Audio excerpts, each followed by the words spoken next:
자, 일단 제가 소개를 드리겠습니다. 우리 그 한국인 최초 프리미어 리거로 국내에서 해외 축구를 알린 해외 축구의 아버지, 해버지, 영원한 캡틴 박지성 선수입니다. 네, 반갑습니다. 반갑습니다. 그 어떻게 지내고 계십니까? 아이들이 이제 방학해서 잠깐 한국에 들어왔고요. 또 지금 전북 현대에서 일을 하고 있어서 네, 또 이제 거기서 이제 어드바이저 역할로 이제 조언을 해주고 또 유럽 축구의 시스템이라든지 이런 걸 도입하기 위해서 지금 영국에 있으면서 이제 그런 부분을 이제 조언해주는 역할로. 영국은 어떻습니까, 요즘 상황이? 하루에 2만 명 넘게 확진자가 나오고 있는 상황인데요. 격리라는 게 없습니다. 우리나라 축구 선수가 유럽 리그, 그것도 프리미어 리그, 그렇죠. 맨체스터 유나이티드, 챔피언스 리그?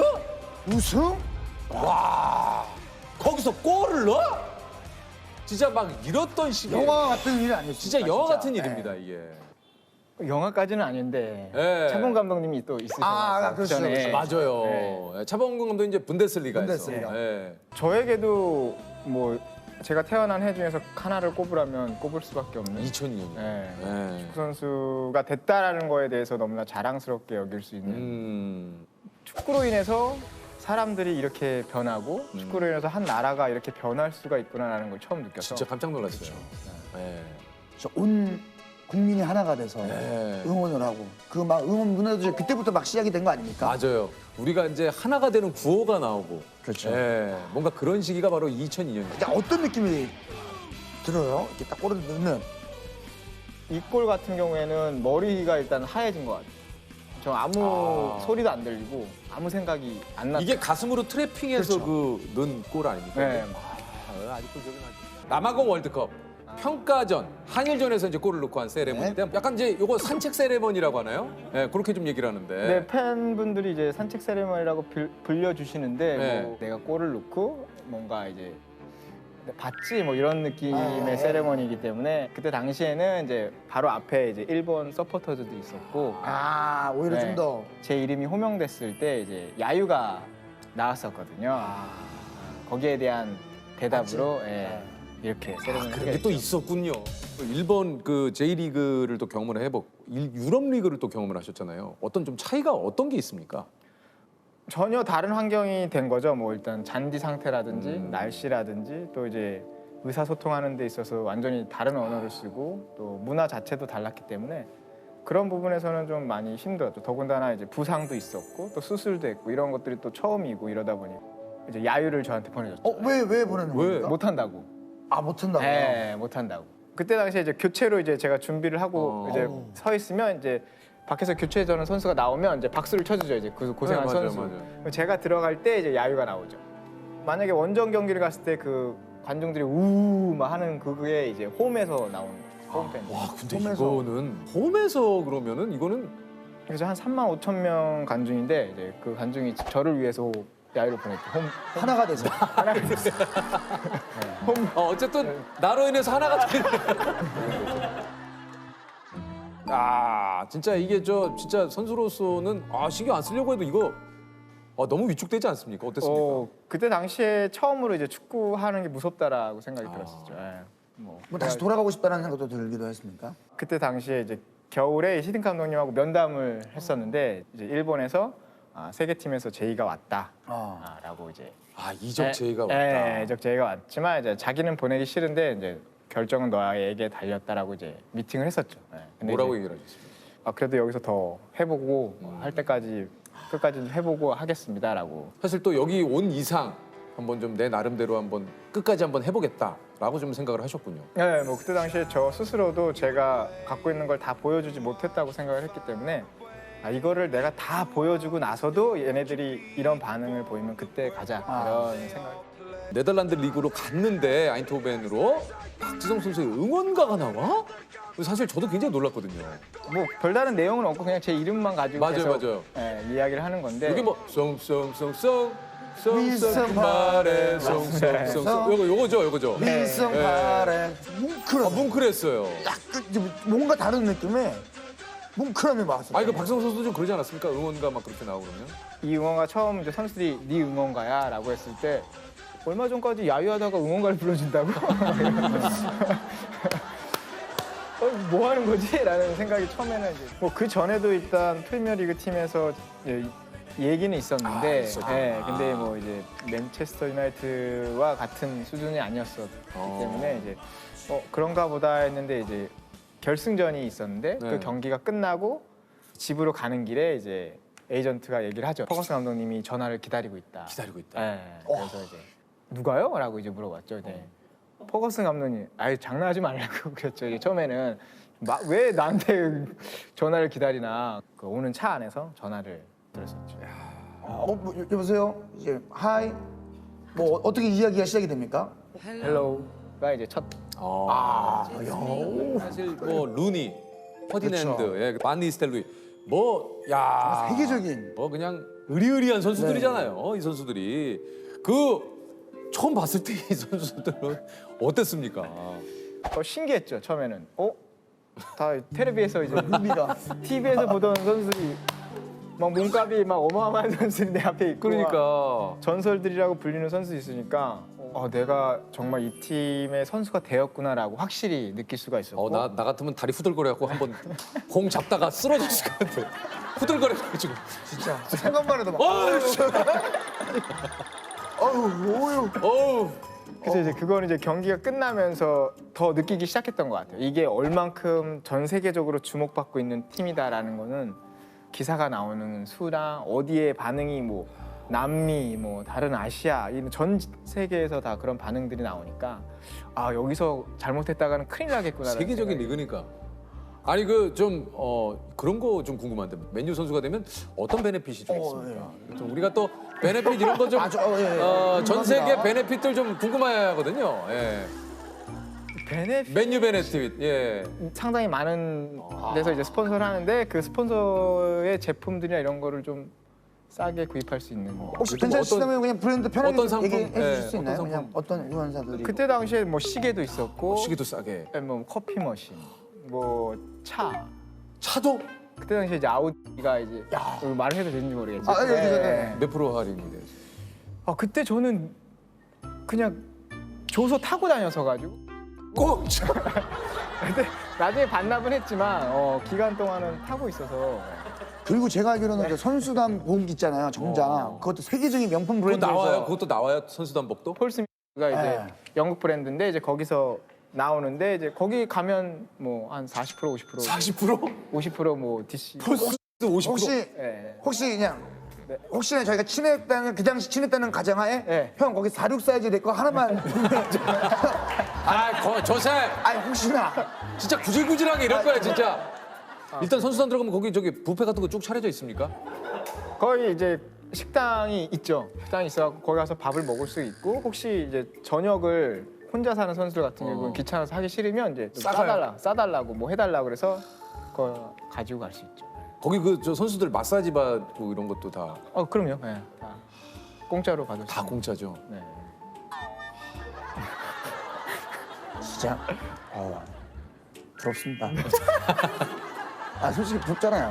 부럽죠. 대단한 거죠. 아니 그 팀에서도 루니 선수가 좀 많이 친했나 봐요. 그렇게까지 사회적인 활동을 많이 하는 스타일은 아니어서 그렇게까지 친하지는 않은데 저희가 입단했을 때 한번 태워준 적이 있어요. 차로? 훈련이 끝나고 네. 자기 갈 때 좀 태워달라 그래가지고 루니 선수가 자기가 루니 선수를 제가 태워준 적이 있죠. 가면서 어때요? 뭐 얘기 좀 나눴습니까 루니하고? 그때 얘기했던 거 아마 그 여자친구 그때 당시에는 여자친구였으니까 여자친구 언제 만나고 뭐 이런 얘기했었죠. 그냥 있잖아요. 아주 네. 소소한 일상 이야기네요. 그쵸. 근데 이제. 그렇게 친하지 않았으면 약간 불편했을 수 있는데. 조금 불편하긴 했는데. 그래도 이제 또 나중에 또 미국의 이제 메이저리그에 가서도 또 연락을 해가지고 했어요? 네, 그때 뭐 자기 아들이 다니는 학교에 한국인 친구가 다닌다. 그래가지고 영상 편지 하나 보내줬죠. 네. 또 이제 또 이제 그렇구나. 네. 똑같네요, 그냥. 다 똑같다. 네. 왜 해외 스타 선수들도 다 똑같구나. 우리도 뭐 동영상 이런 거 많이 보내주잖아요. 찍어가지고. 그럼요. 예. 에브라 선수 요즘 어떻게 지냅니까? 거주는 아마 두바이에 하고 있을 텐데. 그래요? 네, 뭐 이제 아기도 태어나고 이래가지고 아, 네, 뭐 잘 지내고 있어요 아주. 아 에브라도 너무 성격 좋아가지고 우리 런닝맨도 몇 번 출연해가지고 아 성격 좋아 에브라. 무슨 뭐 친구도 있으세요? 아이 참. 아 있어요? 네, 지성이하고도 친분이 있지만은 에브라하고도 예. 네. 축하드립니다. When you say goodbye in Korea? 굿바이. Yeah, bye. 나는 바보입니다. 나는 나는 바보입니다. 나는 바보입니다. Yeah, you see good? Eh? 나는 바보입니다. Easy. 아니 근데 맨유 선수들이 아직도 단톡방이 있어요? 네 있습니다. 예. 모든 선수들이 다 있는 건 아닌데 거기 누구 들어와 있는데요? 에브라 있고 뭐 퍼디난드, 퍼디난드 네, 루니, 뭐 플래처, 존 오셔, 뭐 웨스 브라운. 다 있네. 예를 들면 지금도 예를 들어서 하이 하면 이제 그들이 다 이제 그러니까 마지막으로 서로 그 단체방이 활성화된 게 언제? 오늘 아침일 거예요. 아마. 뭐라고 얘기하고 근데 갔네요? 저는 거의 안 쓰고 이제 애들이 막 뭐라고 지금 올라와 있어요? 애들이 그냥 이제 경기한 거 이제 아니면 서로 놀리는 거. 똑같구나. 네, 사진 찍어서 이거 너 닮았다. 똑같구나. 우리 막 돌 찍어서 보내잖아요. 예. 그냥 지나가다 돌. 야, 너 닮아서 찍었어. 만약 나온 김에 왜 SNS를 안 하세요? 기본적으로도 사진을 찍는 거를 안 좋아해요. 저 결혼하고도 와이프가 사진을 이렇게 안 찍는 사람 처음 봤다고 할 정도로 이게 사진을 찍어서 올려야 되는데 사진을 안 찍으니까 이게 올릴 일이 없지. 왜냐면 이제 퍼거슨 감독님이 SNS는 인생의 낭비다. 라고 뭐 얘기를 하셨대요. 그래서 뭐 그것 때문에 혹시 또 뭐 안 하시는 건가? 네, 네. 아 그건 아니죠. 아, 그건 아니시고? 그건 아니죠. 네, 많은 분들이 궁금해하셔서 저는 이제 전달자의 입장으로 이제 전달을 한번 해봤습니다. 퍼거슨 감독님이 자신이 지도한 선수들 가운데 가장 저평가된 선수가 박지성 선수다. Jason Park. 보셨습니까? 네네 그 인터뷰 아, 봤어요. 어떠셨어요? 그래도 선수 생활을 잘했구나. 그래도 감독님이 원하는 선수였구나라는 생각을 확실하게 하게 됐죠. 그래서 뭐 개인적으로는 그 팀에서 7년이라는 시간이 헛되진 않았구나라는 생각을 하죠. 이런 생각이 들어요. 그러니까 뭔가 팀 내의 그 굳은 일, 감독님이 원하는 바를 그대로 실행을 해주는 선수들이 있거든요. 박지성 선수의 진짜 수많은 장점이 있지만 많은 감독님들이 박지성 선수를 또 참 좋아했고 애정을 가졌던 이유 중에 하나는 감독님의 어떤 그 말을 그대로 좀 수행해주는 이런 것도 좀 영향을 많이 좀 주지 않았을까 하는 생각도 좀 들어요. 네. 그렇죠. 뭐 이제 제 스스로를 객관화해서 평가를 하고 그러니까. 팀에서 내가 맡은 일은 이거겠구나라고 생각을 할 수밖에 없는 상황이었던 것 같아요. 그 당시에는 만약에 제가 다른 능력이 더 뛰어났다면 그 능력을 펼치기 위해서 노력을 했겠지만 그거보다는 이 팀에서는 내가 이런 역할을 하는 게 맞겠다라고 생각을 했고 또 그것이 또 내가 잘하는 일이라고 생각을 했기 때문에 그렇게 해서 이제 경기를 하게 됐던 것 같아요. 본인은 좀 어땠습니까? 은퇴하는 날. 저는 뭐 홀가분했던 것 같아요. 그래요? 이제 할 만큼 했구나. 저 역시도 무릎 상태가 좋았다면 아마 선수 생활을 더 오래 했을 것 같은데 이제 무릎 상태가 워낙 안 좋았어서 그 마지막 시즌에 경기를 이제 보통 일주일에 한 경기씩 했었는데 이제 토요일 날 경기를 하면 이제 한 4일 동안 쭉 쉬는 거죠 그냥. 가서 침대에 누워서 이제 치료받고 그러고 이제 또 이제 금요일 날 하루 훈련을 하고 이제 토요일 날 경기를 하고 이 패턴을 이제 한 4, 5개월 마지막 시즌을 하니까 이제 더는 이제 할 수 없겠구나라고 생각이 들었죠. 이제 수술을 하고 다시 재활을 하고 그러면 이제 경기를 또 할 수는 있겠지만 이렇게 아프면서까지 내가 좋아하는 축구를 계속 하는 게 맞는 걸까라는 생각이 들어서 여기서 그만하는 게 낫겠다라는 생각이. 참 쉽지 않으셨을 것 같은데. 그럼요. 예. 저는 박지성 선수의 그 국가대표팀 경기에서 특히 왠지 모르게 박지성 선수가 있으면 이게 든든해요. 네. 안심이 돼. 맞아요. 예? 진짜 좀 그런 게 있었어요. 뭔가 다른 선수들도 또 다른 선수들이지만 뭔가 그 안에 박지성 선수가 있다라는 게 또 이렇게 좀 약간 안정감을 주죠. 약간 든든함이. 예. 축구 선수를 그만두고 나서 어떤 말을 듣고 싶냐라고 물어봤을 때 했던 말이 그 말이었던 것 같아요. 제가 있었을 때 믿음이 갔다 그렇게 말씀해 주시니까 뭐 저야 좋죠. 그가 가는 길이 곧 역사다. 베트남 축구를 정상으로 이끌고 국민 영웅이 된 박항서 감독님이십니다. 아유, 안녕하세요. 예, 저는 베트남 축구 국가대표팀 감독 박항서입니다. 근데 뭐 조금 전에 뭐 저보고 영웅이라는데 영웅은 아니고요. 예.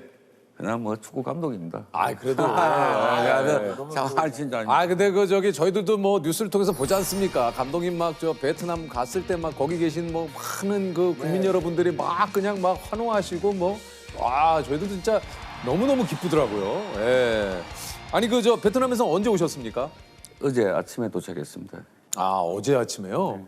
아, 그래서 좀 약간 좀 여독이 좀 있으신 좀 피곤해 보이시기도 하고 좀 조금 피곤하시죠? 네. 예. 야, 이거 이번 5월에 또 우승을 하셨어요. 아, 축하드립니다. 대단하십니다 진짜. 아. 야, 이게 이제 2019년에 이어서 2회 연속 우승이에요. 그러니까 23세 이하 대표팀 이 동남아시안 게임에서 태국을 1대0으로 꺾고 이게 또 우승을 하셨어요. 이 이제 시 게임은 동남아 그 올림픽이라 보시면 됩니다. 네. 이제 그냥 2년마다 한 번씩 개최합니다. 네네. 네, 이제 30회 대회에서 우리가 필리핀에서 이제 축구가 60년 만에 처음으로 우승했습니다. 그러니까요. 예. 엄청난 거네요. 2019년에도 우승을 하셨는데 말 그대로 이렇게 2연패를. 아, 이게 참 대단하신 겁니다. 정말 올해로 베트남 그 국가대표팀 감독을 맡으신 게 한 몇 년째입니까? 올 10월 14일 되면 만 5년입니다. 베트남 그 국가대표 축구팀 감독님도 사실은 계약된 기간을 다 못 채우고 교체되는 경우가 굉장히 좀 많았거든요, 사실은. 맞아요. 제가 알기로 베트남에서 외국인 감독의 평균 수명이 8개월입니다. 그러니까. 그래서 저도 1년만 버티자고 생각하고 갔었는데 뭐 어떻게 하다 보니까 여기까지 왔습니다. 이게 이제 현재 감독을 5년째 이렇게 맡고 계시지만 사실 이제 2002년 월드컵 이야기를 좀 빼놓을 수가 없어요. 아, 그렇죠. 사실 이 얘기는 뭐 계속 해도 안 질려요. 진짜. 이게 벌써 20년이 됐습니까? 그러게 좀 진짜 세월이 너무 빠른 것 같습니다. 저도 나이가 들어간다 소리겠죠. 아 근데 저희 느낌에는 사실 감독님이 그때하고 그렇게 저는 좀 그래요. 그때하고 그렇게 큰 차이가 당시 히딩크 감독님이 이제 외국인 감독님으로서 이제 3번째 우리나라 이제 축구 대표팀을 이끌었었는데 이제 그 당시 이제 박항서 감독님은 이제 그 당시 이제 수석 코치를 맡으셨었죠. 그러니까 저기 사실 폴란드전 때 이게 이제 오래된 얘기긴 합니다만 황선우 선수가 이제 첫 골을 넣고 히딩크 감독님 말고 이제 박항서 감독님한테 안겨가지고 뭐 그걸로도 이제 여러 가지 짤들이 많이 있었잖아요. 예. 이훈영 다시 한번 잡아내고 2명의 선수가 들어가 있습니다. 슛! 골입니다. 한국이 선취골을 넣습니다. 황선홍. 역시 황선홍이네요. 네.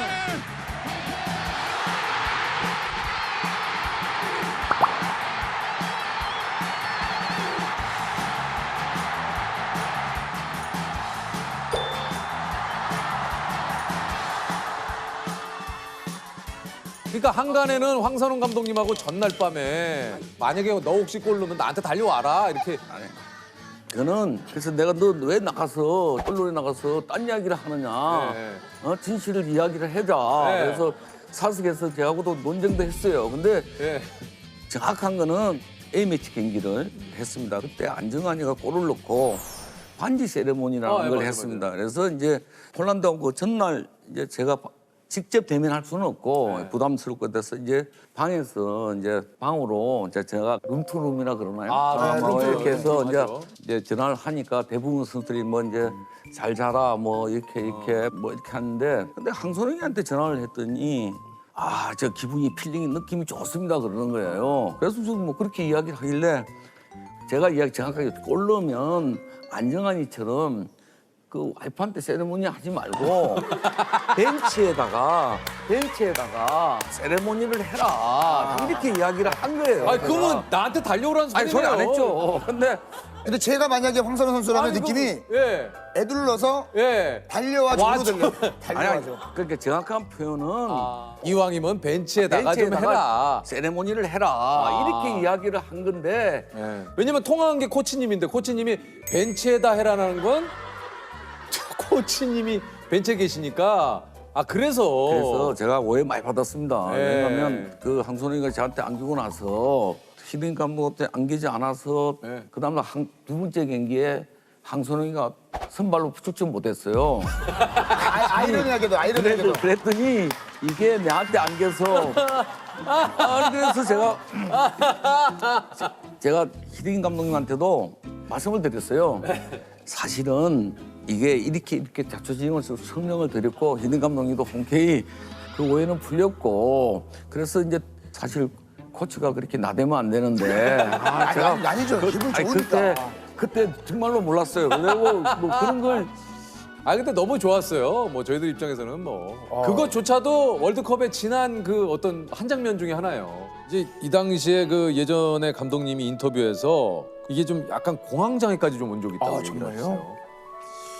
제가 그런 정세가 조금 오긴 왔었어요. 근데 뭐 그게 공황장애인지는 모르고 제가 몸에 이상이 있는 것이라고 생각하고 있었는데 네. 제가 상주 상무 감독을 하면서 두 분의 쇼커가 와서 응급실에 실려간 적이 있었어요. 그러고 나서 이제 정밀 검사 했는데 공황장애라고 하더라고요. 근데 그게 그렇게 생각하니까 오래 전부터 그게 왔던 상황이 있었던 상황인데 제가 이제 판단을 못 하고 있었고. 그러니까요. 이 매번 어떤 그런 긴장의 상황, 맞아요. 그러니까 그런 압박감, 그러니까 이 팀이 결국은 승리를 해야 되는데 그거에 대한 그 긴장감과 스트레스가 어마어마하실 거 아니겠습니까? 그때 순간적으로 쇼크가 와가지고 뭐 방에서 누워 있다가 나는 숨을 못 쉬는 것 같은데 곧 막 이렇게 죽을 것 같다는 막 이렇게 그런 경우가 생겨가지고 지금도 뭐 약은 복용하고 있어요. 조금 뭐 결과물에 스트레스인 것 같아요. 근데 뭐 대부분 그렇게 살지 않나요? 또 나이가 들면 물러나야 되잖아요. 뭐 그때 이제 한국에서는 지도자로서의 뭐 하얀 길을 접어 있었기 때문에 도전 한번 해보자. 근데 뭐 쉽지 않겠다는 생각을 하고 왔죠.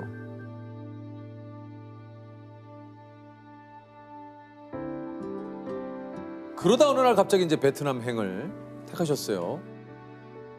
제가 1년 쉬고 있을 동안에 우리 처가 동남아도 좀 알아봐라. 그래서 뭐 저는 베트남의 동남아 쪽은 전혀 생각도 못 하고 있었는데 그래서 전화해서 만나서 뭐 제가 지금 놀고 있다. 그러니 뭐 당신이 동남아에 많은 일을 하고 있다는데 뭐 어디든 내 일할 수 있는 길을 좀 해주라고. 그리고 끝났어요. 뭐 모르고 이제 한 10개월 만에 뭐 전화 온 것 같아요. 그랬더니 갑자기 뭐 동남아에 갈 생각이 있냐 물어요. 베트남이라고 이야기하더라고요. 어떠셨습니까? 그래서 저는 우리 집사람하고 인터넷으로 이제 베트남 축구에 대해서 좀 알아봤더니 평균 수명이 8개월이더라고. 제가 외국 감독이 감독 평균 수명이 8개월이면 짐 풀자마자 주변 잠깐 둘러보고 와야 돼요. 그래서 잘 생각해보자. 그랬더니 우리 처가 쓸데없는 소리 하지 말고 빨리 가라 그러더라고요. 그래서 이제 뭐 근데 이거 사실 그 저기 우리 아내분 아니었으면은 사실 우리가 이제 많은 정보가 좀 없었잖아요. 전혀 없었죠. 그래서 저는 처음으로 코치를 대동하고 갔어요. 근데 이제 그게 우리 이영진 코치라고 대구 FC 감독했다고 주진이가 저하고 같이 갔는데 그 이영진 선생은 저하고 또 럭키 금성에 오랫동안 있었기 때문에 그러니까 저로 치면 이제 조세호 같이 데리고 이제 그 정도로. 우리 조 코치, 네네. 우리 조 코치 같이 데려간 거예요. 네. 처음에 뭐 우리 23세 가기 전에는 뭐 제가 알아주는 사람도 별로 없잖아요. 하노이 12월 달에 굉장히 춥습니다. 뭐 여기 그 체감온도는 한 5도 정도 되는데 둘이 정말 울면서 진짜 국밥 먹고 다니면서 국밥 드셨어요? 그럼요. 그 한국 그 촌이 있기 때문에 뭐 그래서 무슨 국밥 많이 드셨어요, 두 분이? 순대국밥. 아, 순대국밥. 역시 순대국밥이에요. 네, 그래서 순대국밥. 보면서 야, 우리 이 거리 다니면서 우리 그때 차도 없었어요. 걸어 다녔었는데 그래도 감독님인데 차 안 나와요? 아니 근데 뭐 햇빛차가 있는데 뭐 가까운 거리 갈 때는 걸어 그런데 다녀야지. 뭐 그때는 또 차 내주라 소리도 좀 쉽지가 않고 지금은 뭐 해주라 그러면 금방 해주지만 그때는 뭐 별로 그렇죠. 이제 시작인데. 보여주지도 못했는데 뭐 진짜 말하기도 곤란하니까 가자마자 차 좀 내주시오 아니, 뭐 하기가. 이렇게 이야기하면 되는데 말하기도 불편하고 뭐 걸어 다녔었는데 그때 이제 이야기하면 둘이서 한참 웃죠. 참 우리 감독님이 이제 베트남 선수들을 위해서 훈련 방법을 또 좀 바꾸셨다 그래요.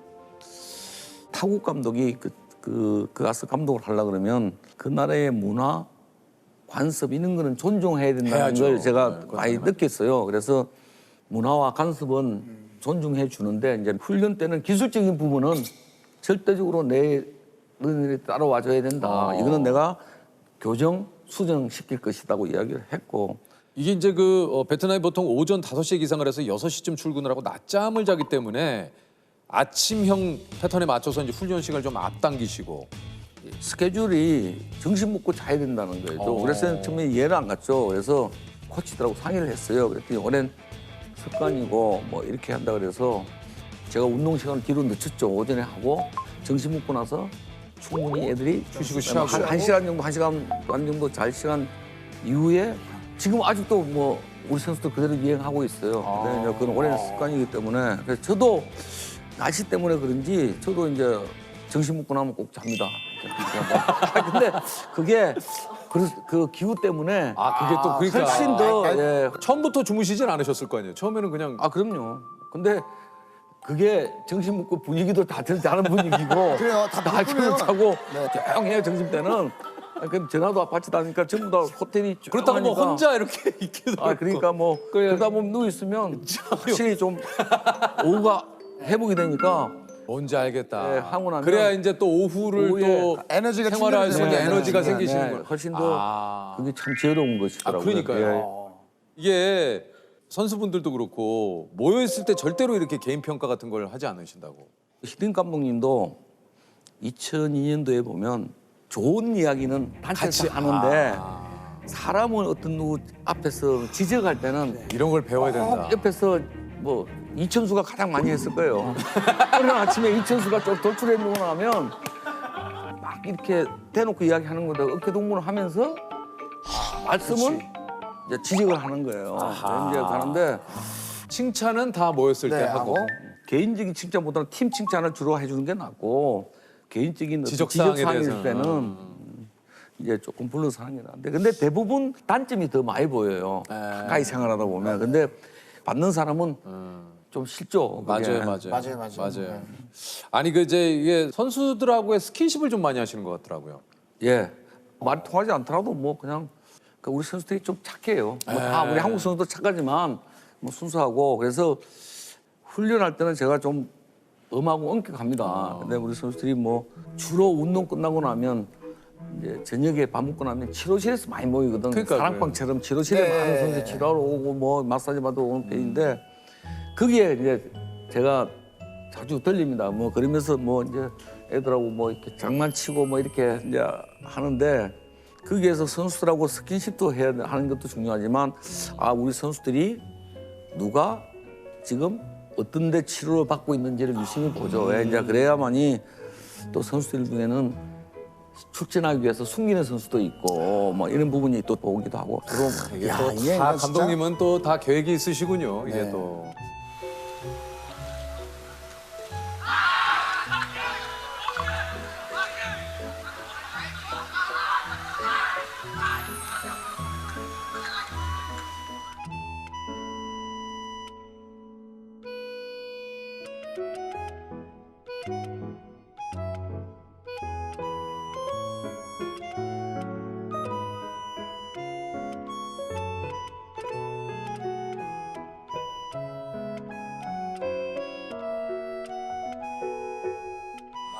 Con đẹp trai lắm. Con đẹp trai lắm.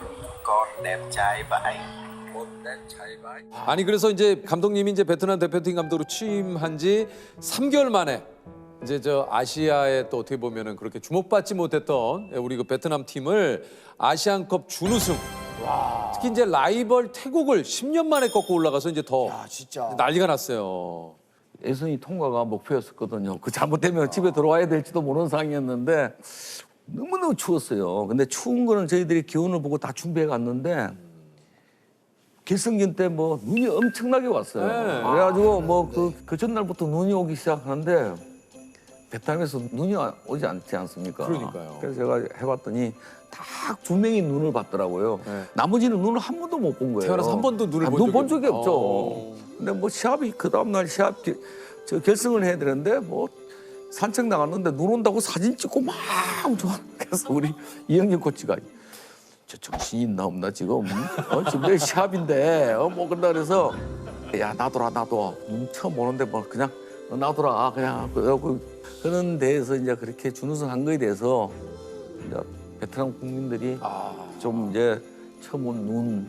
그래서 그 우리 깡아이가 결승기에 넣은 그 불키고 넣은 골을 지금 아직도 그걸 무지개 골이라고 그래요. 베트남 분들이 불키고 넣은 아직 그걸 보고 이제 그게 이제 눈 위에서 이제 무지개가 이제 불키고로 넣었거든요. 아. 이제 불키고 넣었는데.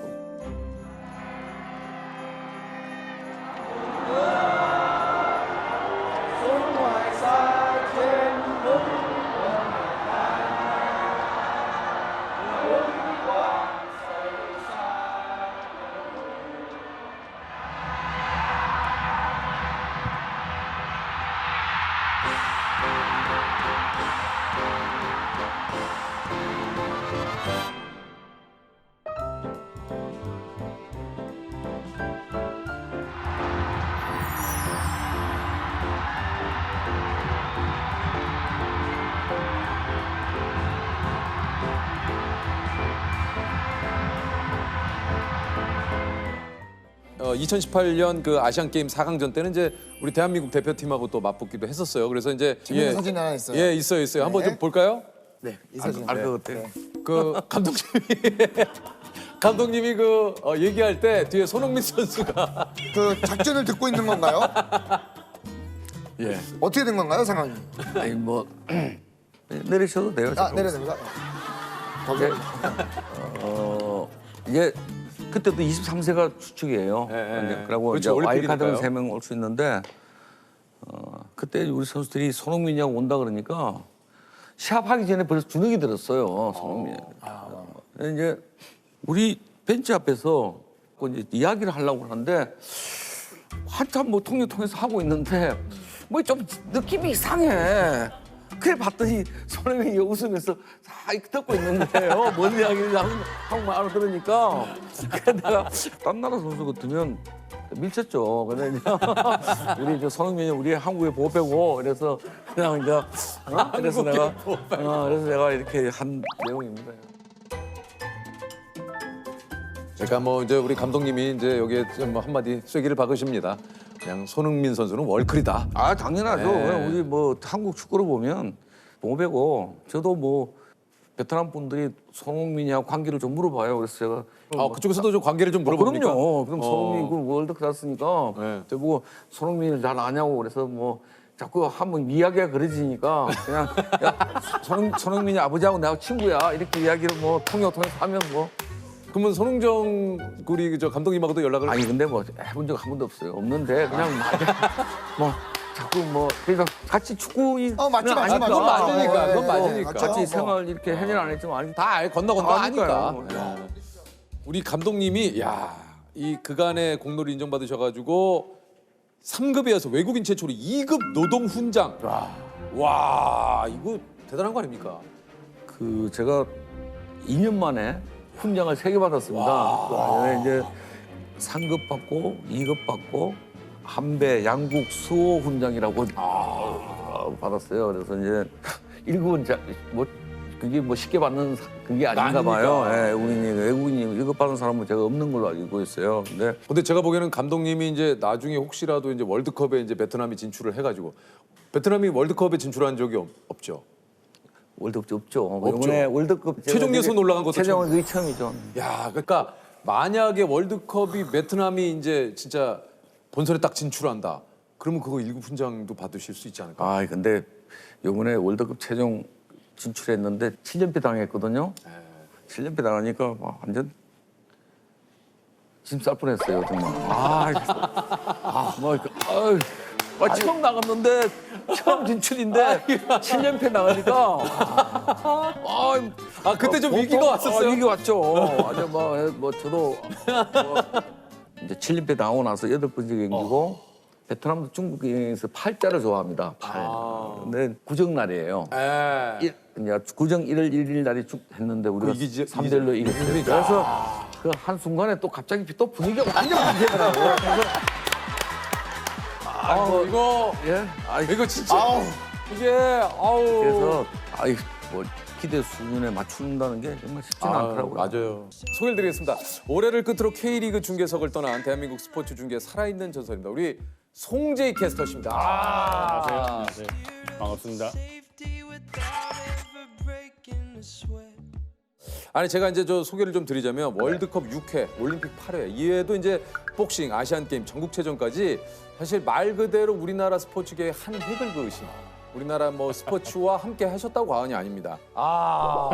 왜 그러세요? 이렇게 뵙게 되네요. 그래요? 예. 부인 잘 계시죠? 잘 있죠. 예. 아나운서 후배라서. 예, 맞습니다. 네. 그 아나운서 후배죠. 네네네네. 나경원 씨가. 아니 근데 지금 저 잠깐 얘기하시니까 뭔가 지금 TV를 켜야 될 것 같고 뭔가 지금 경기가 막 시작될 것 같고 국제 경기 특히 월드컵이라든가 국가대항전에서 처음으로 알리는 그런 목소리셨기 때문에 심장이 약간 두근거리는. 가슴이 뛰는. 근데 이제 죄송스러운 것이 예. 제가 이제 한 50년 가까이 방송하면서 가끔 그런 생각을 해요. 어떤 생각을 하시죠? 내가 소리를 지르면 나라가 좀 시끄러웠어요. 왜요? 꼴꼴 할 때. 또 복싱 중계할 때 뭐 다운 한다든지 뭔가 일이 벌어질 때 제가 소리를 지르잖아요. 이제 1승이 눈앞에 왔습니다. 좋습니다. 오른발 슛! 골! 추가골입니다. 유상철! 정원! 골! 안정환이 해냈습니다. 안정환 골이에요. 동점골입니다. 안정환 기가 막히는 골세로 마무리합니다. 안정환 헤딩슛 PDP의 교체 작전이 성공을 거두는 순간입니다. 그 저기 말씀하신 대로 그 골 소리는 언제 들어도 참 정말 송재희 캐스터께서 그 말씀하시는 골이 시원하거든요. 진짜 골이에요. 골이 났을 때 진짜 골이에요. 네, 진짜 골. 그거 한 번만 좀 부탁드리면 안 됩니까? 그건 꼴알. 골 한 번만 해주시면 안 돼요? 좀 그거 시원하게. 저 손주들이 보면 할아버지 미쳤다고 해요. 아니 그 방송 활동하신 지가 올해로 얼마나 되신지 한번 여쭤봐도 됩니까? 제가 70년에 시작했으니까요. 70년이 이제 51년 차죠. 야, 저 태어나기 전에 그냥 계산을 한다면 MBC 공채 아나운서 4기로 입사를 하셨고 그렇습니다. 예. MBC에서 이제 30년 가족을 먹여 살렸고요. MBC에서 예, 그리고 이제 SBS 가서 10년을 했고 하셨고. 그리고 이제 10년 쉬었다가 작년부터 다시 나온 거예요. 아니 뭐 지금도 그렇습니다만 이게 당시에도 아나운서라는 직업이 인기가 좀 많을 때였죠. 그렇죠. 그 희소가치도 있고 선호도도 있고 뭐 100대 1, 몇백 대 1 그렇지 않았어요. 이제 뭐 목소리만 보는 게 아니고 혐오감을 주지 않는지 얼굴도 보고 또 뭐 필기 시험도 많지 않습니까? 네, 그래서 그걸 봤죠. 그걸 했죠. 아니 그 좀 아나운서를 꿈꾸신 이유가 있어요? 글쎄요, 뭐 그렇게 목소리가 나쁜 편이 아니고. 목소리가 참 좋으세요. 이거 좀 굉장히 중저음에 좀 안정감 있는 목소리. 진짜. 예. 집에 전화 오잖아요. 네. 그 식구들이 전화해서 받으면 안녕하세요 누구입니다 그러면 저쪽에서 깜짝 놀라지. 왜요? 전화 소리는 더욱 그냥 울리나 봐요. 자연스럽게 뭐 자기가 가고 싶은 또 정해지지 않습니까? 아니 그 경력에 대해서 또 얘기를 하자면 특히 이제 전 세계 축제죠 월드컵. 86년, 90년 이탈리아, 94년 미국, 98년 프랑스, 2002년 한일 월드컵, 그다음에 2006년 독일 월드컵까지 중계를 하셨네요. 네네. 24년을 월드컵을 중계하셨다는 얘기예요. 이거 월드컵 어마어마합니다. 중계 현장에 가면은 세계에서 목소리 큰 사람 다 모였어요. 네. 그 남미 중계나 이런 거 보면 골 같은 거 막 달려. 골골골. 그래요. 진짜 길어요. 이게. 이걸 길게. 예, 길게. 예. 아니 이게 이제 86년 월드컵 제가 처음으로 월드컵이라를 알았던 게 86년이에요. 아주 기억하는. 멕시코 월드. 멕시코 때 이제 그 아르헨티나하고 경기할 때 우리 박창선 선수가 그 대한민국 월드컵에 첫 골을 넣었어요. 맞아요. 골키퍼가 이제 하프라인에서 골이 움직이면 골키퍼가 멀찌감치 나오잖아요. 그 박창선 선수가 때리더라고요. 그 센터 서클 몸에. 맞아요. 그게 그냥 키를 넘겨가지고 골이 됐죠. 그게 바로 첫 골이었어요. 박창선 선수의 아직도 기억에 남는 게 그 골 세레머니가 기도를. 예. 기억하죠.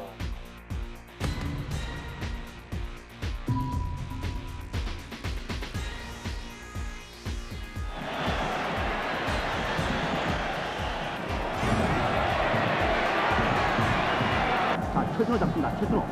두 사람 사이로 몰고 나오는 최순호. 세 사람 수비 완전히 제쳤습니다. 최순호 좋은 찬스. 다시 한번 슬쩍 박장선에게 연결합니다. 박장선 오른발 킹거리 슛! 골이 됐습니다. 골인 한 골을 만회하고 있는 우리 한국의 박창선. 최순호 선수가 수비 세 사람 완전히 제치고. 그때 그 첫 골을 터뜨리고 이제 운동장을 벗어나서 숙소까지 가면서 길거리에서 제가 아까 술 못 먹는다는 얘기를 하지 않았어요? 네네. 거나하게 취할 정도로 술을 얻어 먹었어요. 코리아 최고라는 거죠. 그 때려서 들어간 걸 보고 그 이거 슛을 한 잔하고 가라고 그래가지고 그거 몇 잔 얻어먹고 간 적이 있어요. 그런 추억이 많지 있죠. 왜냐면 그 선생님의 명언들이 있잖아요. 그렇죠, 그렇죠. 진짜 뭐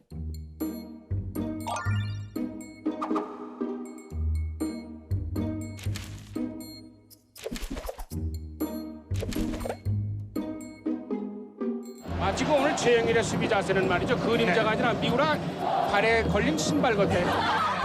정말 오늘 수비는요 깨진 쪽박 같아요. 자, 아무리 바빠도 바늘 허리에 꿰면 안 됩니다. 한 골 앞서는 걸 잘 지키고 숟가락도 잡기 전에 박선을 갖다 놓으니까 잡지 못해요. 그렇습니다. 자, 지금 저희 중계방송석은 지금 호떡집에 불이 난 꼴인데요. 제가 여기 오면서도 오늘 또 후지산 또 미안한 얘기를 해야 되겠다. 그러니까. 그건 뭐 유명한 그런 얘기죠. 얘기. 예. 그때가 97년이죠. 98 프랑스 월드컵. 그렇죠, 그렇죠. 그 한일전이고 또 좀 예민하잖아요. 근데 이제 선취골 넣고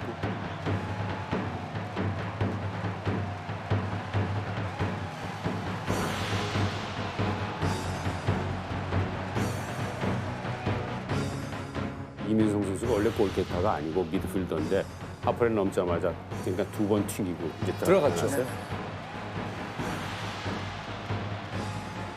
일본 사람들이 이제 난리를 치다가 그 골이 탁 떨어지니까 이제 배추밭이나 참외밭에 뜨거운 물 끼얹은 것 같아요. 팍삭 주저앉아. 진짜 갑자기 숨죽듯이 그냥 와. 순간적으로 그 상황을 어떻게 표현할 건가 카메라에 비치니까. 근데 머리에 떠오르는 것이 일본의 자존심을 한번 건드려 보자. 후지산이 보여요. 그때 이제 내가 후지산이 무너지고 있습니다. 이게 여기서 나온 근데 거기서 나온 거예요. 센터링. 그러나 헤딩 전에는 1번. 기다리고 있던 이영. 자, 최영수 여유 있게. 자, 좋습니다. 왼발을 치고 슛. 이민성! 이민성! 후반전 41분. 자, 후지산이 무너지고 있습니다. 그렇습니다. 우리가 이겼습니다. 일본과의 첫승. 이게 좀 당시 반응이 좀 어땠습니까? 저기 일본 니칸 스포츠에 강꼬쿠 아나운서가 후지산을 무너뜨렸다. 이제 그런 멘트가 나오고. 그게 좀 이렇게 크게 났군요, 일본에는. 아니 근데 그 당시에 시청률이 어마어마했을 것 같은데요. 그 당시만 해도 방송국이 셋밖에 없었어요. 네, 맞아요. KBS, MBC, SBS가 있었는데 우리가 57%인가 그랬어요. 지금은 이제 꿈의 시청. 그렇죠? 제가 월드컵 중계 끝나고 혼자 중얼거리는 말이 있어요. 뭡니까? 내가 오래 못 살지 이렇게 탄식을 해요. 왜요? 한국이 이겨야 되는 상황에 애절함도 있고 그보다 더 치열한 거는 내일 아침에 발표될 시청률이에요. 이 방송이 끝나면은 어느 방송국이 몇 프로가 나가는지 이걸 염두에 두고 있고. 왜냐하면 똑같은 조건에서 그렇죠. 하는 거니까. 근데 일반인들은 잘 모르세요. 뭐 한 번만 하고 나머지 두 방송은 다른 경기 중계하면 더 많이 볼 수 있지 않냐고 이제 어필하시는 분이 계십니다. 그 이유가 있어요. FIFA의 중계권료를 엄청 내거든요. 그렇죠. 엄청 내요. 네. 이제 그걸 부담하기가 부담스러운 거예요. 그 3사가 나누는 거. 그렇죠. 그래서 그 한 경기를 세 방송 하게끔 허락을 하는 거죠. 아니 그 다음 날 어떻습니까? 시청률을 딱 보시고 나서 다시 좀 못 이룬 잠을 주무시나요? 어떻게 되나요? 그 월드컵 때는 세 방송국이 가면은 한 호텔에서 자요. 네. 그 세 방송이 같이 자고 그 다음 날 아침에 이제 아침 먹으러 식당에서 만나지 않습니까? 그러면요. 대단히 미안한 얘기지만 저는 저 구석에 가서 먹어요. 왜요? 미안해서요. 시청률이 너무 잘 나와서. 그렇죠. 또 구석에. 동료기 때문에요. 밥벌이 근데 오히려 너무 또 배려해서 그렇게 구석에 가는데 또 혼자 튀려고 뭐 그건 아니고. 그건 아니에요? 네, 저 구석에 가서 먹을 때가 많아요. 또 아까 말씀드린 대로 뭐 이제 그 폴란드를 이기지 않았어요. 2000 월드컵. 폴란드를 이제 이일용 선수가 띄워주는 볼을 황선홍 선수가 발리 슛을 해가지고 골이 됐단 말이에요. 들어가는데 상대의 약점은 수비수 뒤쪽의 공간이에요. 자, 모설입니다. 문제 쪽으로 찬스 슛!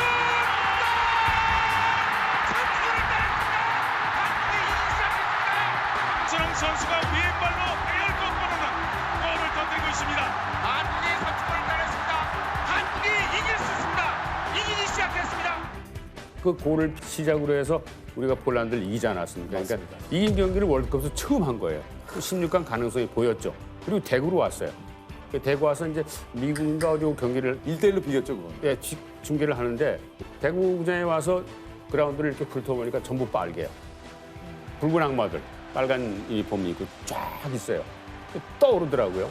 6만 3천 송의 장미꽃이 활짝 핀 대구 월드컵 경기장입니다. 이렇게 띄워놓고 제가 이제 신문선 씨를 불렀죠. 신문선 씨. 네. 예. 신문선입니다. 네. 이제 그리고 장미의 특색은 가시와 향 아니냐. 그런데 오늘은 향이 아니고 가시였으면 좋겠다. 그러니까 찌르는 거 아니에요. 아, 내가 내 멘트지만 너무 멋졌다. 그냥 그런 멘트가 떠올라요. 그러니까 한마디로 나는 좀 타고난 것 같다 그런 얘기신 거죠? 그건 모르겠어요. 어머니 아버지가.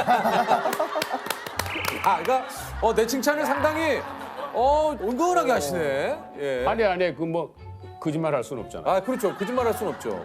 아니 그 가장 절박해서 어록이 또 쏟아졌던 경기가 있다고 그래요. 그 2002년 스페인과의 승부차기. 그때 그 하신 얘기 혹시 기억하십니까? 아니 그러면요. 예. 그게 광주였어요. 예. 16강을 목표로 했던 월드컵 출전이 예. 우리가 그 스페인을 이기면은 4강을 가요. 4강을 가요. 그렇죠, 그렇죠. 4강은. 좋아요. 잘 끊었어요. 박지성 따라갑니다. 박지성. 행운이 따라가주길 바랍니다. 타치라 따라 들어갑니다. 설견 이천수. 네, 돌파해야겠죠. 진로를 막았어요. 질러. 자, 좋은 자, 마지막. 끝났어요. 운명의 순간이 다가왔습니다. 승부차기로 옵니다. 이제 홍명보 선수가 그 볼을 갖다 놓고 마지막 슛을 합니다. 아, 맞습니다. 이제 그게 골키퍼하고 11m 거리예요. 평상시대로 차면 0.3초가 걸려요. 그야말로 이제 역사적인 순간 아니에요. 저 골이 들어가길 간절하게 바라지 않습니까? 그 떠오르는 말이 그랬어요. 처음에 시청자 여러분, 국민 여러분, 두 손을 지켜 드십시오. 그리고 맞잡으십시오. 종교가 있으신 분들은 신에게 빌고 없으신 분들은 조상에게 빕시다 그랬어요. 맞아요. 자, 시청자 여러분, 국민 여러분, 두 손을 마주 잡으시고 한번 간절히 기도를 해보자고요. 종교 있는 분들은 신에게, 그리고 없는 분들은 조상께 한번 의지해보자고요. 우리 선수들이 잘 차도록 간절한 마음으로 승부차기를 지켜보도록 하겠습니다. 그리고 한 호흡을 쉬고 이렇게 보니까 무등산이 보여요. 무등산 산신령님도 도와주십시오 그랬어요. 근데 그것이 좌마리즘족이 아닌 얘기 아니네요. 뭐 조상 찾고 산신령 찾고 그래요? 있을 수 없는 얘기라는 거죠. 근데 그런 절박한 얘기를 했는데도 항의하는 사람이 없더라. 아니 그 뭐 지금 들어도 뭐 굳이 사실 그렇죠. 그걸 그렇지. 예, 정말 그런 마음이니까. 그리고는 이제 홍명보가 달려들면서 슛 하는데 들어가지 않았어요. 넣으면 승부가 결정이 나고요. 넣으면 끝나고 못 넣으면 계속됩니다. 안종환 선수가 넣었기 때문에 네. 지금 홍명보 선수가 홍명보 넣으면 넣으면 끝납니다. 4대 3으로 말이죠. 네. 경기는 자, 끝납니다. 골! 홍명보! 한국이 홍명보 4강에 진출했습니다. 4강 한국 축구 기적났습니다. 월드컵에 4강 무기에 올라갔어요. 무등산이 내리는 분다 그러지 않았어요? 정말 또 새로운 역사를 쓰는 기쁨의 순간입니다. 송재희 캐스터께서 얘기하신 그 얘기만 들어도 그때 장면이 떠오르면서 참 진짜 마지막이 아니기를 예? 제가 본 2002년의 그 모습이 마지막이 아니기를 빌고 또 한번 빌어봅니다. 어록 위에도 일명 그 TMI 중계로 좀 유명하니까 TMI가 그러니까 투머치 인포메이션. 그러니까 정보를 너무 이제 과하게 이렇게 설명을 해주는 걸 요즘 투머치 인포메이션이라고 그래요? 하거든요. 예를 들면 이제 이런 거죠. 이제 복싱에서 선수가 아침엔 인삼탕, 점심엔 설렁탕, 저녁엔 초밥을 먹었다. 아니에요. 네. 아니에요? 아니에요. 네, 아침에 배치라이 끝난 다음에 호텔에 들어와서 인삼탕을 먹었어요. 그리고 점심에는 설렁탕을 먹고 경기 전에는 가볍게 초밥을 먹었는데 서울서 과일을 가지고 왔더군요. 게다가 이제 김광선 선수가 복서로서는 보기 드물게 학력이 높아요. 동국대학을 졸업하고 대학원까지 졸업했는데 또 전공 과목이 재밌지 않습니까? 복서의 심리학을 전공했는데 오죽하겠어요. 잘 풀어가리라고 믿습니다. 홍명보 선수가 이거 도착할 때 가벼운 감기 기운이 있었는데 회복됐다죠? 최연자 주심은 아주 젊어요. 31살입니다. 네. 최상훈입니다. 그렇습니다. 그 있을 수 없는 얘기예요. 제 기억에는 약간 그래도 송재희 캐스터님 하면은 출전한 선수들에 대한 그 좀 개인- 우리가 모르는 그런 네. 것들을 많이 얘기하시잖아요. 그 개체량 얘기할 때도요. 예를 들어서 이명훈 선수가 개체량 할 때 즐겨 먹는 음식이 있어요. 뭐 광어를 좋아한다든지 또 많이 하죠. 예. 근데 그런 걸 할 때는 얘기를 하죠. 예, 난리 났네, 난리 났어. 글쎄 제 생각에 뭐 그렇게 과하다고 생각하지 않아요. 제가 좌우명이 있어요. 뭐예요? 제가 좌우명이 절제와 겸손입니다. 그랬어요. 겸손이 왜? 그러니까 절제와 겸손이 있는데 네. 해야 될 말, 안 해야 될 말이 포함돼요. 아나운서이기 때문에 이렇게 쉽지 않아요. 그걸 염두에 두고 항상 방송을 했고 또 해야 될 말은 무등산 상신론도 불러요 저는. 이건 부끄럽지 않다. 조금 제가 너무 떠드는 거 아닙니까? 아니, 괜찮습니다. 왜 대답을 안 했어요? 바로 아니 근데 저는 너무 재밌어요. 근데 흔히들 이제 저한테 그런 질문들을 많이 해요.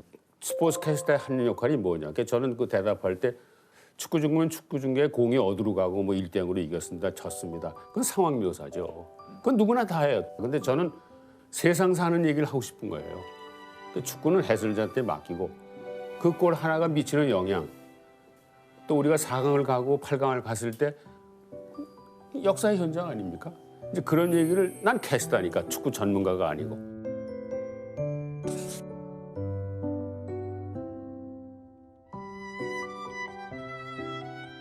근데 저는 이제 사실 예. 어떻게 보면 저희 아버님보다도 더 형님이신 거거든요.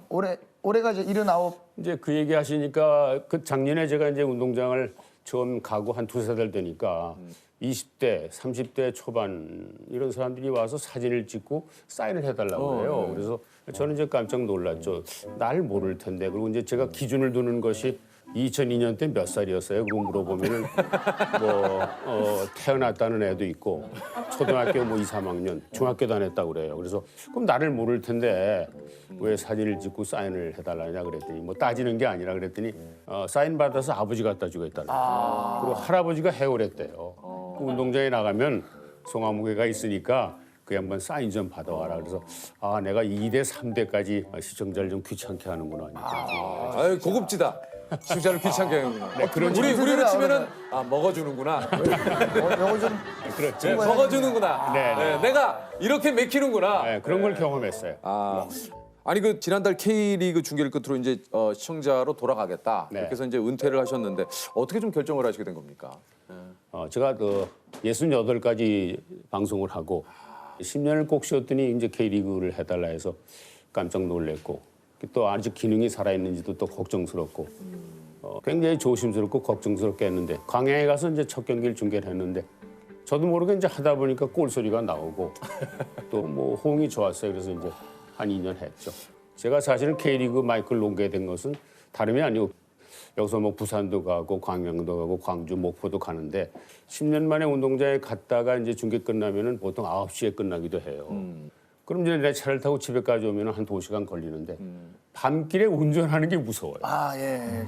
굉장히 무서워요. 내비게이션을 치고 와도 또 길도 참 복잡해졌잖아요. 그래서 내가 80 먹도록 잘 살아왔는데 이러다가 진짜 횡사도 하겠다. 이건 곤란하다. 그래서 이제 멈춘 거지 다른 이유는 없어요. 그러니까 뭐 저 중계를 하시거나 이럴 때 뭐 이런 어려움은 전혀 없고 혹시라도 모르는 밤길 또 운전 사실 굉장히 또 그러실 수 있어요. 그럼 선생님 혹시나 이렇게 모시고 다니는 매니저분이 한 분 계시면 괜찮지 않아요? 그만큼 지금 제가 그래도 만약에 혹시나 자격도 없고요.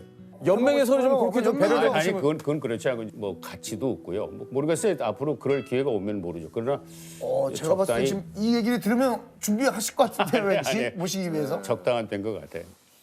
아니 이 소식을 듣고 아쉬워하는 팬 여러분들이 많아요. 댓글을 좀 살펴보면 축구 중계 중요한 순간에 늘 이분이 계셨다. 맞죠?